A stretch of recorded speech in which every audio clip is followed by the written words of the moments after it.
People keep staring at the meat aisle like it's the only place real food exists. Plastic-wrapped corpses under fluorescent lights, priced like luxury items, guarded by inflation and supply chains you don't control. Meanwhile, the most efficient protein system on Earth isn't refrigerated, isn't farmed outdoors, and doesn't even look like food to most people. It grows quietly in the cold months, inside homes, feeding on something you throw away every single day without thinking. Used coffee grounds. While animals burn calories just to stay warm, this organism turns waste into muscle-like food in less than a week.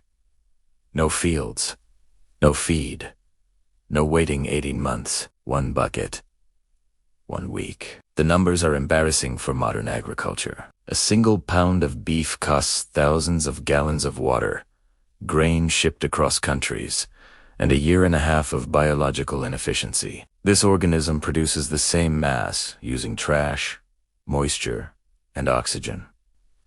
Texture like slow-pulled meat, 0 cholesterol, and compounds that actively work against artery buildup instead of causing it. History called it the poor man's steak. That name was wrong.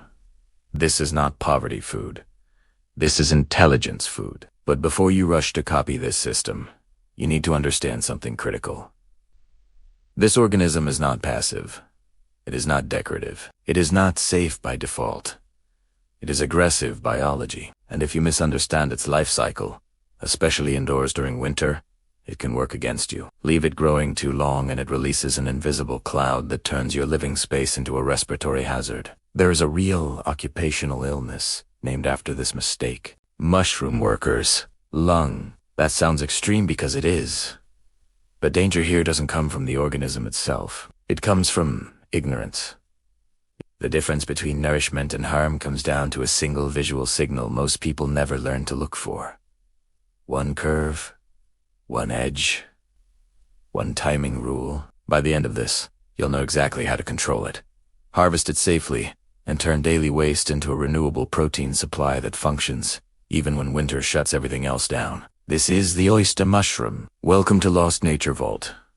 Let's dismantle a lie you've been fed since childhood. The idea that strength equals meat, that protein equals animals, that everything else is a weak substitute. This belief survives because most people never examine efficiency. When you eat beef, you're consuming the end product of a system that wastes energy at every step. The animal burns calories to regulate temperature, to move, to exist. Roughly 90% of what it eats never becomes food for you. Only a small fraction becomes muscle. From a survival, resilience, or intelligence standpoint, that system is terrible. Now look at fungi. Oyster mushrooms are not plants. They don't photosynthesize. They don't rely on sunlight. Genetically, fungi sit closer to animals than vegetables. They inhale oxygen.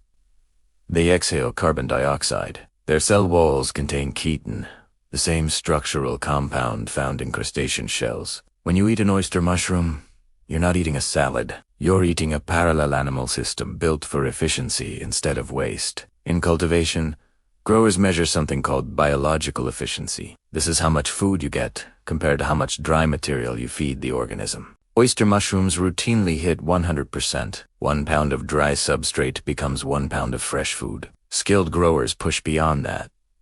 No cow, pig, or chicken comes close. That alone should make you uncomfortable with the way food is marketed to you.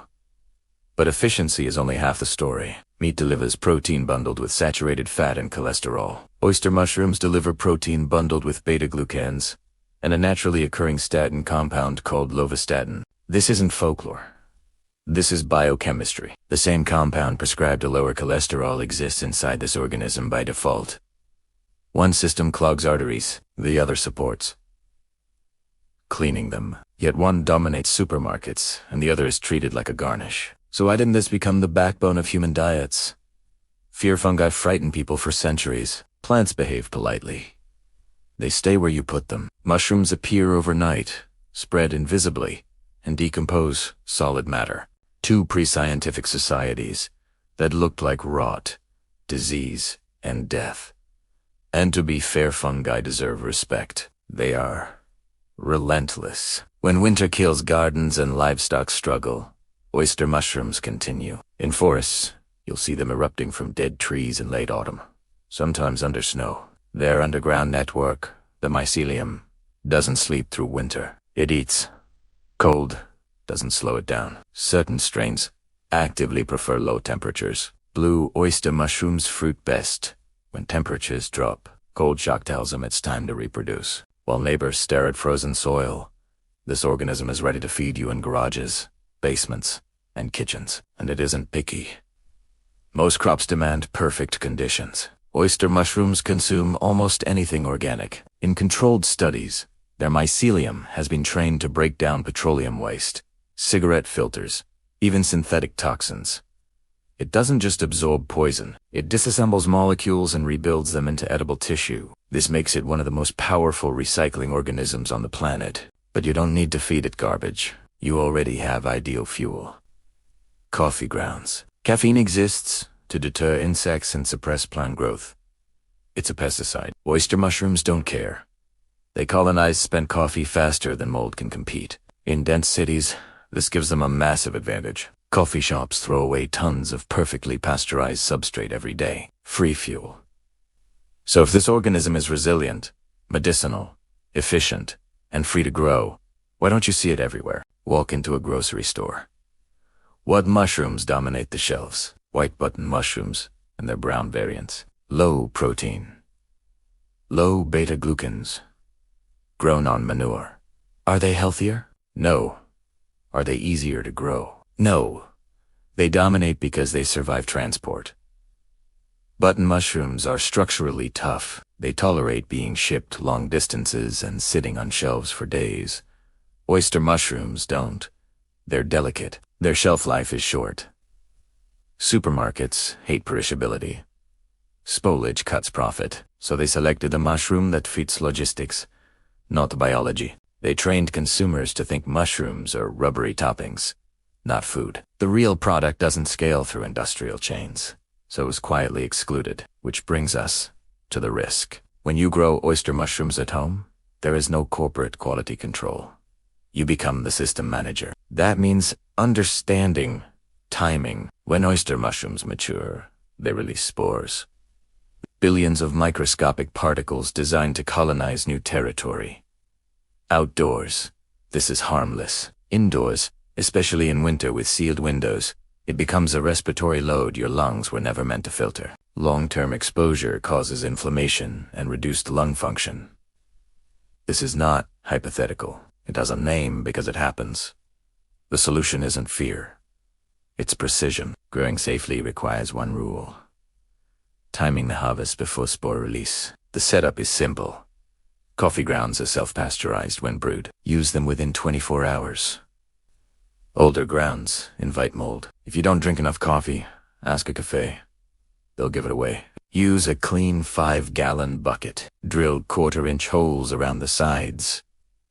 These are exit points. Layer moist coffee grounds and oyster mushroom grain spawn like lasagna.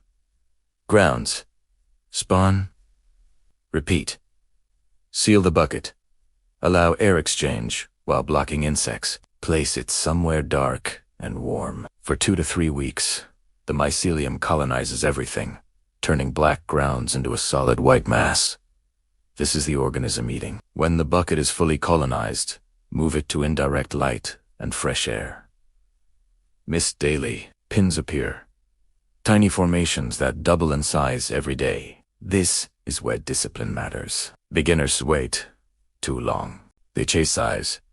They let caps flatten and flip upward. That's the reproductive signal. Gills open. Spores release. The fix is simple. Harvest when the cap edges are still slightly curled downward. That curl means maximum density, best texture, and 0 spore release. No dust. No lung exposure. Better food. Harvesting early is not a compromise. It's optimization. Cooked simply, oyster mushrooms pull apart like meat. They absorb flavor. They don't bleed. They don't rot your arteries. And they regenerate. After harvest, the mycelium rests, then fruits again. Multiple cycles from one bucket. You didn't shop. You didn't pay inflated prices. You converted waste into food using a system older than agriculture itself.